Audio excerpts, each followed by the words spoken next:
Carpet bombing ఈ పేరు మనం కార్గిల్ యుద్ధం అప్పుడు విన్నాం. కార్గిల్ యుద్ధం సందర్భంలో అదంతా కొండ కోనలు కాబట్టి మన వాళ్ళు భూమి మీద నుంచి వెళ్ళి యుద్ధం చేయడం కష్టం.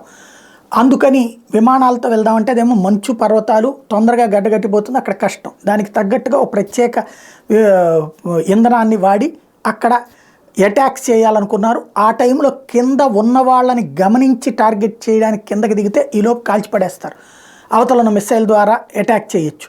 కాబట్టి ఆ టైంలో కార్పెట్ బాంబింగ్ చేశారు. అంటే ఒక్కరు ఆ ఏరియాలో కింద ఎక్కడైనా సరే పాకిస్తాన్ వాళ్ళు ఉన్నట్టు అనుపానులు కనబడ్డాయి అంటే ఆ ప్రాంతంలో ఒక బుట్టడు బాంబులు తీసుకెళ్ళి పడేయటం.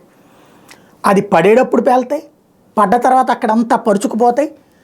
వీళ్ళకి ఒకవేళ అక్కడ లేకపోతే ఓకే, ఆ బయట నుంచి వచ్చి అక్కడ కాలేసినా చస్తారు, ఒకవేళ ఉన్నోడు ఆ బాంబు తగిలినా చస్తాడు. అలాగ వరుసపెట్టి పాకిస్తాన్ వాళ్ళు వందలాది మంది చచ్చిపోయారు. ఆ దెబ్బతో కార్గిల్ నుంచి పారిపోయారు వాళ్ళు.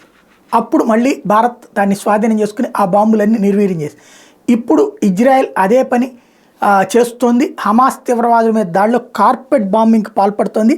The Israel military said it struck Hamas fighters who were involved in October 7 attacks. Fighter jets also struck 2 territories who participated in the massacre in Nir Ijang on October 7. The IDF said the Israeli Air Force also bombed Hamas elite Nikuba force in Gaza.